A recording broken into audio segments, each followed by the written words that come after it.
Oui, Philippe, on va parler d'une très belle initiative, encore une fois, avec notre invité par téléphone, c'est Philippe Lars. Alors, Philippe Lars, bonjour, merci d'être avec nous ce matin. Bonjour Delphine, bonjour à tous.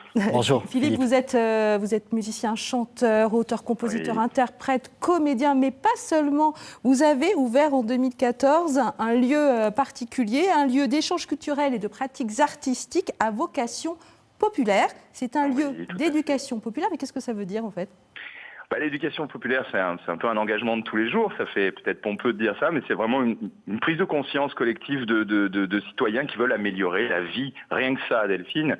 Pour ma part, moi, j'ai choisi la culture. C'est le sujet, vous l'avez rappelé, que je maîtrise le mieux. Et donc, l'idée, c'est de partager des moments de concert, de théâtre, la culture sous toutes ses formes, en fait, et en fonction de nos possibilités, de nos moyens. C'est-à-dire qu'on veut rendre accessible la culture au plus de monde possible, donc faire des soirées pas trop chères. Je comprends. Alors, ce lieu s'appelle le Troquet culturel. Il se situe à Limoges. Il y avait un besoin à Limoges, en fait. Pardon ? Il y avait un besoin de créer un tel lieu à Limoges ? Oui, il y avait plus de lieux comme ça depuis pas mal de temps à Limoges. Bon, voilà, il y a des lieux commerciaux et c'est très bien, il en faut.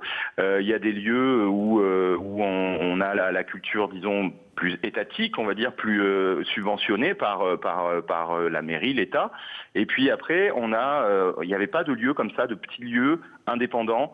Nous, on fonctionne, on peut programmer qui on veut. Donc voilà, on est dans un petit lieu chez une personne qui nous loue son garage. On en a fait il y a un petit bar à côté, donc c'est très convivial.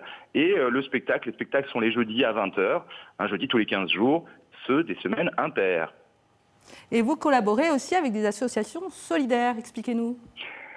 Oui, effectivement, avec Valentin Aoui notamment. Moi, j'avais créé on en a fait l'an passé encore, des soirées dans le noir, donc avec notamment avec des non-voyants ou des aveugles, vous choisirez. Donc ça, c'est le partage en fait. Les voyants et les non-voyants partagent leurs émotions lors de ces soirées dans le noir, musique ou théâtre. On a également des gens du handicap mental ou de la déshérence sociale, on va dire, qui viennent participer à nos soirées parce que bon, c'est pas cher et que pour eux, c'est un moment aussi de partage. On apprend à se connaître, on apprend à écouter en même temps, à voir en même temps. Eh bien, donc, merci Philippe, on a déjà terminé, c'est passé. On a déjà terminé. Mais on a fini, c'est terminé. Merci. Donc on rappelle que le Troquet culturel se situe à Limoges, un spectacle tous les jeudis. 5 rue Louis-Lagrange. Voilà, merci beaucoup Philippe et bravo pour ce que vous faites. À bientôt. Merci Philippe, on viendra vous voir.